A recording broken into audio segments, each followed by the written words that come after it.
हज़रत अगर किसी की बहुत सी नमाज़ें क़ज़ा हो गई हैं तो उन बहुत सारी नमाज़ों को अदा करने का कोई आसान तरीक़ा क्या है?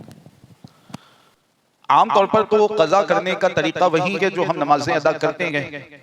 यानी 4 रकात फ़र्ज़ पढ़ते हैं तो पहली रकात में सना, फिर औज़ु बिल्लाह, बिस्मिल्लाह, फिर सूरह फ़ातिहा, फिर कोई सूरत मिलाते हैं। रुकू में 3 मरतबा तस्बीह, सजदे में 3 मरतबा तस्बीह। तो जनरली जो हम नमाज़ पढ़ते हैं, जब क़ज़ा करेंगे उस कंडीशन में भी उसी तरीके से क़ज़ा करने का हुक्म रहता है। लेकिन अगर कोई बंदा ऐसा है कि बहुत सालों की नमाज़ें उसे क़ज़ा करनी है, 5 साल की नमाज़ें किसी की क़ज़ा करने की बाकी है, 10 साल की नमाज़ें बाकी है, इस तरह बहुत सालों की नमाज़ें अगर उसको क़ज़ा करनी है और वक़्त उसके पास इतना होता नहीं है, तो आसानी के तौर पर फुक़हाए किराम ने कुछ चीजें बयान की हैं कि उनको फॉलो करते हुए वो जल्दी जल्दी अपनी क़ज़ा नमाजों को अदा कर सकता है। जैसे मिसाल के तौर पर रुकू सजदे में 3-3 मरतबा तस्बीह आमतौर पर हम पढ़ते हैं, ऐसा ही तो होता है ना भाई? आप लोग ज्यादा मरतबा पढ़ते हैं क्या?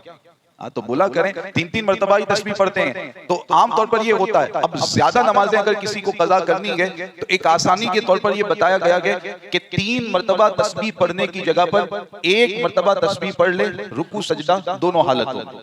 तो एक आसानी ये बताई गई है। दूसरी आसानी ये बताई गई है कि तीसरी और चौथी रकात जो फर्ज की होती है, वितर वाजिब की बात नहीं है, फर्ज की तीसरी और चौथी रकात में सूरह फातिहा आमतौर पर हम पढ़ते हैं, ऐसा ही तो होता है। तो सूरह फातिहा की जगह पर 3 मरतबा सुबहान अल्लाह सुबहान अल्लाह सुबहान अल्लाह 3 मरतबा, तीसरी और चौथी फर्ज की जो 2 रकातें हैं उसमें इस तरह पढ़ ले और फिर रुकू में चला जाए।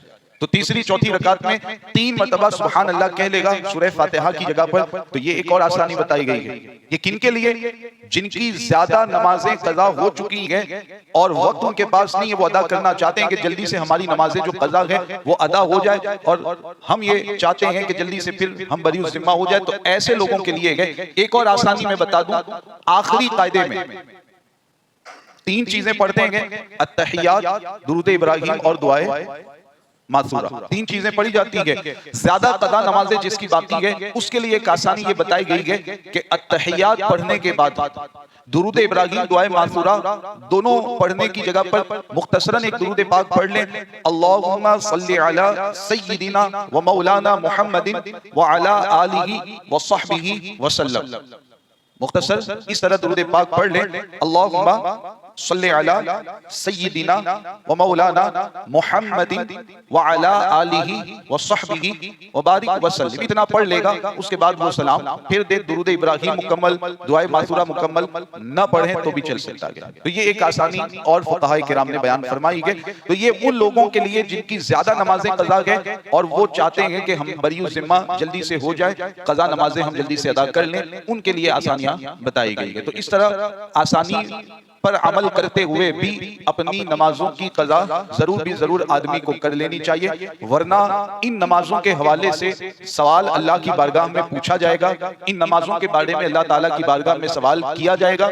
गरीब नवाज का महीना चल रहा है, इसी मुनासबत से नमाज की अहमियत के हवाले से मैं आपके सामने गरीब नवाज का एक फरमान पेश कर देता हूँ। बगौर समात करें। छठी शरीफ मनाते हैं, गरीब नवाज की महफिलें हम मुनक़िद करते हैं, लेकिन इन इरशादात पर भी हमें तवज्जो देने की जरूरत है। आप रहमतुल्लाहि ताला अलैहि फरमाते हैं कि क़यामत के दिन 50 मुख्तलिफ मकामात ऐसे होंगे कि जहां पर इंसान को खड़ा किया जाएगा, रोक दिया जाएगा और 50 सवालात अलग अलग किए जाएंगे। अगर उन सवालात के जवाबात देने में वो कामयाब होगा तब तो ठीक है, अगर कामयाब नहीं होगा तो इस सूरत में फिर उसे जहन्नम के अजाब में मुब्तला कर दिया जाएगा।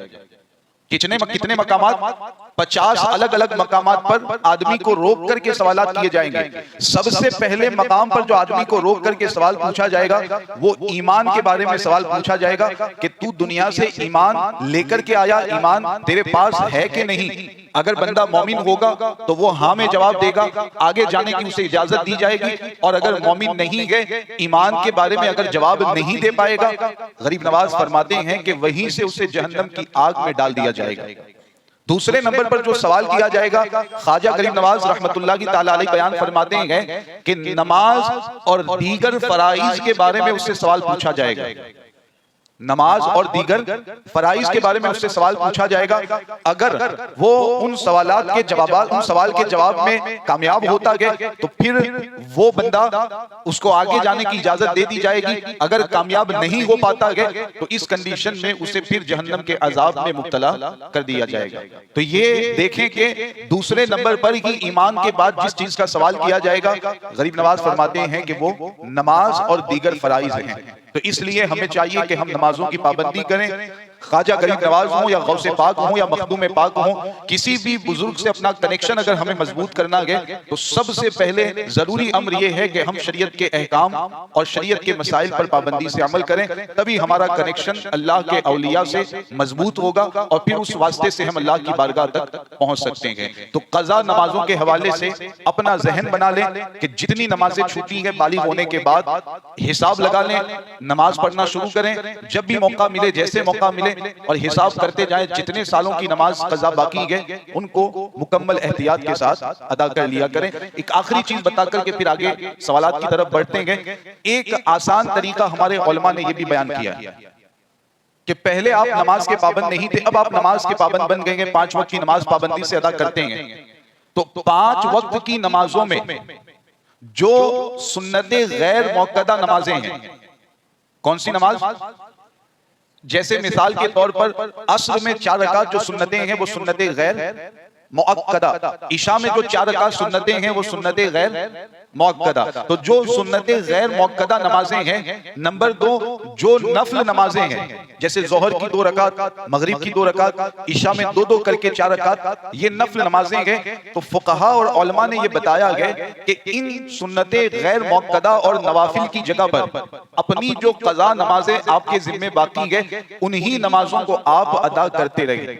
अस्र की नमाज पढ़ने के लिए आप आए, 4 रकात सुन्नतें गैर मुअक्कदा की जगह आप ये करें कि जो पहले की आपकी नमाजें छुटी हुई है उन नमाजों की कज़ा करने की नियत से आप 4 रकात पढ़ लें। अस्र की कज़ा की नियत से, इशा की कज़ा की नियत से इस तरह 4 रकात अदा कर लें। मगरिब में 2 रकात है तो फजर की 2 रकात की कज़ा की नियत से वो नफल पढ़ने की जगह फजर की कज़ा पढ़ लें। तो इस तरह जो सुन्नतें गैर मुअक्कदा और नफल नमाजें हैं उनकी जगह पर कज़ा नमाजें पढ़ता जाएगा तो एक आसानी पैदा हो जाएगी। रोजाना की नमाजें भी अदा होती रहेंगी और पीछे की जो कज़ा नमाजें हैं वो भी अल्लाह के फजल से अदा होती रहेंगी। तो ये तरीके हैं, अपना माइंडसेट अगर आदमी बना ले, अपनी सोच बना ले तो फिर अल्लाह तबारक व तआला आसानियां पैदा फरमा देता है।